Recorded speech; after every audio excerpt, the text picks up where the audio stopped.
ನಾವು ವಿ ಸೋಮಣ್ಣ ಅವರ ಪರವಾಗಿ ಈ ಬಾರಿ ಪ್ರಚಾರ ಮಾಡೋದಿಲ್ಲ. ತುಮಕೂರು ಟಿಕೆಟ್ ಕೈ ತಪ್ಪಿದ್ದಕ್ಕೆ ಮಾಧುಸ್ವಾಮಿ ಅವರ ಆಕ್ರೋಶ ವ್ಯಕ್ತಪಡಿಸಿರುವಂತಹ ರೀತಿ ಇದು. ಬಹಿರಂಗವಾಗಿ ಹೇಳ್ತಾ ಇದ್ದಾರೆ, ಸೋಮಣ್ಣ ಅವರಿಗೆ ಟಿಕೆಟ್ ಕೊಟ್ರೆ ನಾನು ಮಾಡಲ್ಲ ಅಂತ ಹಿಂದೆ ಹೇಳಿದ್ದೆ, ಹೊರಗಿನವರಿಗೆ ಯಾರಿಗೆ ಕೊಟ್ರು ನಾನು ಪ್ರಚಾರ ಮಾಡಲ್ಲ ಅಂತ ಹೇಳಿದ್ದೆ, ಈ ಜಿಲ್ಲೆಯಲ್ಲಿ ಯಾರಿಗೆ ಕೊಟ್ಟಿದ್ರು ಕೂಡ ನಾನು ಪ್ರಚಾರ ಮಾಡ್ತಿದ್ದೆ, ಕಾರ್ಯಕರ್ತರು ಕೂಡ ತಟಸ್ಥವಾಗಿರೋಣ ಅಂತ ಹೇಳಿದ್ದಾರೆ. ಹಂಗಾಗಿ ತಟಸ್ಥವಾಗಿರ್ತೀವಿ. ಅನ್ಯಾಯ ಮಾಡಿದಂಥವರಿಗೆ ಉತ್ತರ ಕೊಡಬೇಕು ಅಂತಾನೆ ನಾವು ಕೊಡ್ತೀವಿ. ತುಮಕೂರಿನಲ್ಲಿ ಮಾಜಿ ಸಚಿವ ಮಾಧುಸ್ವಾಮಿ ಹೀಗೆ ಆಕ್ರೋಶವನ್ನ ವ್ಯಕ್ತಪಡಿಸಿದ್ದಾರೆ.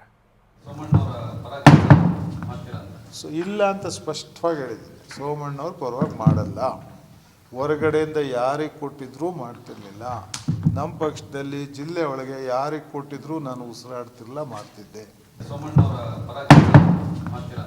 ಇಲ್ಲ ಅಂತ ಸ್ಪಷ್ಟವಾಗಿ ಹೇಳಿದ್ದೀನಿ. ಸೋಮಣ್ಣವ್ರ ಪರವಾಗಿ ಮಾಡಲ್ಲ, ಹೊರಗಡೆಯಿಂದ ಯಾರಿಗೆ ಕೊಟ್ಟಿದ್ರು ಮಾಡ್ತಿರ್ಲಿಲ್ಲ, ನಮ್ಮ ಪಕ್ಷದಲ್ಲಿ ಜಿಲ್ಲೆ ಒಳಗೆ ಯಾರಿಗೆ ಕೊಟ್ಟಿದ್ರು ನಾನು ಉಸಿರಾಡ್ತಿರ್ಲಿಲ್ಲ, ಮಾಡ್ತಿದ್ದೆ.